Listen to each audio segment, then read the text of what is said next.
Welcome to the African Album Review Podcast, where we review Africa's best and latest music projects. Africa, Moody say. Anything goes right here, but we want to make sure that we grow the African music industry and we build that value chain. So what do we have today? Let's talk music with MJ. Album review. First thoughts. I'm doing an album review for ML's album Independence Day. ML is from Namibia. She is an amazing person, a musician, an entrepreneur, and she's also really into international business and just Namibia in general. She loves her country, talks about her country, does so much for her country. So I thought, why not review her latest album, which was released a few weeks ago. And on top of that, she's been on the African Music Industry podcast. She was one of the first interviews that I did last year. So you know the deal, I've got nothing but love for ML. Album review. Let's analyze the music. From the onset, ML went on an offensive on the title track of the album. An example of the lyrics on this song goes as follows. The window of change is in the stock exchange. What's freedom if I don't get the cheese? I ain't trying to chase. I'm starting from the base. Those few lines really hit me because Africans in general, we don't talk about or even consider things like investing. Mentioning stock exchange guans in our lyrics as musicians is stuff that we don't normally do. So here on the first line of the album, ML says the window of change is in the stock exchange. For some, it may fly over their heads, but for me, this was setting the tone for the entire album. But also, I think it was ML's intent for the future of Namibians to say, hey, I want Namibians to be privy to the fact that there's so much more we could do in terms of making our money go longer than it does at the moment. ML looks at economic prosperity as a way to emancipate an entire nation, not just the elite. So the substance here is immense. And imagine, this is only the first song. One of the best songs on the Independence Day project is a single that has been doing the rounds for quite a while. It's called These Beats featuring Victor Juiceboy. The chorus goes like this. If these beats ain't gonna touch my soul, I ain't doing them. If these lyrics ain't gonna shift my mind, I ain't singing them. If this rhythm ain't gonna move my heart, I ain't dancing it. Again, powerful music. Powerful music. This song is a prayer to God to keep getting strength to be positive and to influence others positively, using music as a tool to build.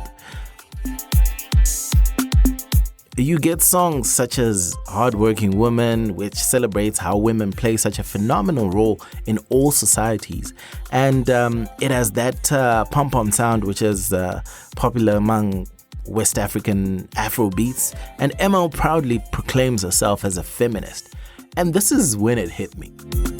You know, ML would do amazing as a corporate ambassador for any brand or even the Namibian government.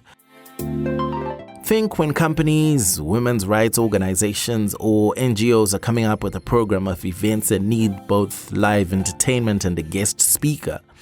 ML is someone who could do that. She's so passionate about women, business, and growing Namibia so much that her music frequently makes reference to these topics.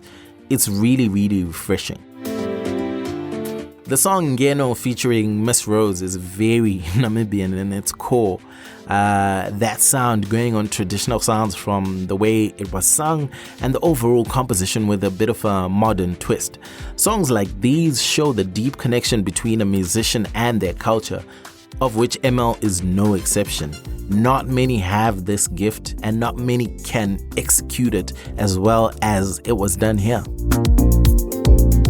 The Independence Day album is 16 tracks, so I really won't go through each one, but the themes on this album are very distinct.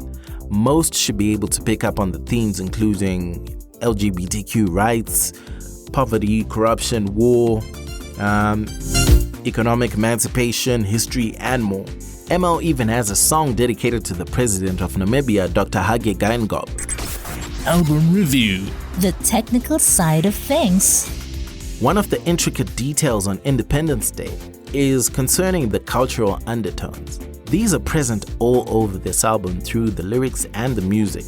It's an important signature of her uniqueness, like I said before. The pacing on Independence Day was quite good, with much of it being, I would say, semi-slow and mid-tempo. Never too fast, never too slow. And the mixing and mastering were uniform throughout the project, which was pretty cool. I never thought I would say this, but Independence Day is the kind of album that the Namibian government or education ministry could build a campaign on as a soundtrack for ads, videos, and even do a school tour, a university tour around the country.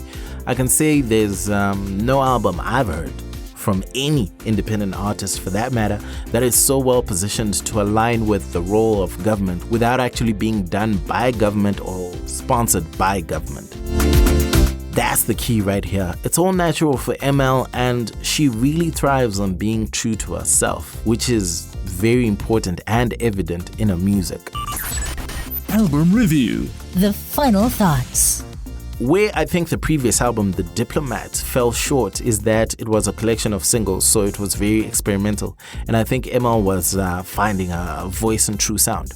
At the same time, the singles on The Diplomat, which were collected to make an album, actually spanned a number of years, so the sound sometimes leaned more towards an era gone compared to what was in at the time. On Independence Day, however, which is the current album, the album flows a lot more as a project that was conceptualized to be one story, chapter by chapter, or rather song by song. Everything feeds into what is coming.